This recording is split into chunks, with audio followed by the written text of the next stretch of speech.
I'm Alex, third-year resident. The spine experience at the University Hospital is really, really incredible. You get a real diverse array of cases, from big deformity cases that we often do with Dr. Patel to more minimally invasive cases like ACDFs, laminectomies.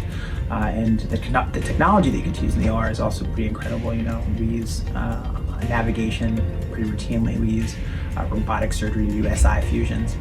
And in clinic, clinic is a great learning experience. Dr. Aleem and Dr. Pell are great teachers, and we get a great diversity of patients, both here at the University Hospital and up at Northville, where we go to a clinic once a week. So it's a really good experience. Hi, I'm Josh. I'm one of the third-year residents interested in going into spine. I think one of the great things and unique things about our program is that for people interested in going into spine, we have the opportunity to rotate over at St. Joe's, which is one of our partner hospitals. It's more of a community hospital, more outpatient private practice type model.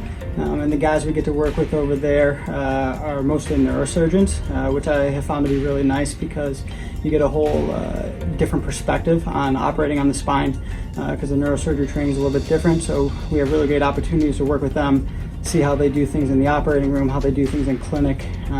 They have a great variety of cases, a lot of outpatient, simple laminectomies or ACDFs, and then they also do a lot of complex cases, revisions, as well as doing a lot of MIS type stuff, complex tumors that we don't often get to see on the orthopedic side. So it's a really nice opportunity for residents to see that side and learn a lot about the spine before applying for fellowship. What kinds of pathology do you typically see in your practice?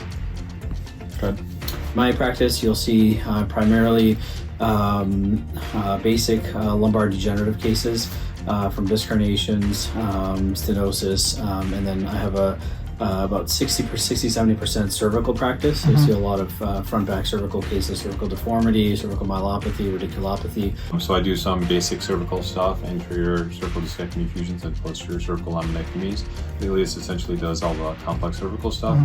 I do a lot of the lumbar deformity cases. We do a lot of revisions, a lot of lumbar deformities, osteotomies.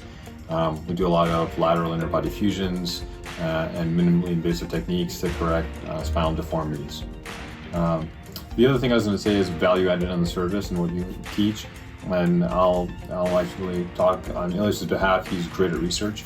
So if anyone has any research interests, regardless of if they're spine or not, you can help develop a good foundation for you to ask any research question and answer it. And I think that's unique to Ilias being the head of research for our residency program. You can get that extra experience when you're on the spine service as well. Are there any recent technical advancements that you guys are really excited about? Yeah, there are quite a few actually. We've been more and more involved in using the robot for lateral interbody fusions. Doing a bunch of minimally invasive techniques that fix deformities is a big game changer. Yeah, regarding technology, I often tell the residents on the service, I really think spine is where it's at, and spine is sort of the way of the future, I guess, in terms of orthopedics, and a lot of the technology that's being used and the decision making. And every day in the operating room, you see, whether it's minimally invasive techniques or navigation, intraoperative imaging, and then robotics. There's so much there, and there's a huge future ahead, I think, in spine surgery.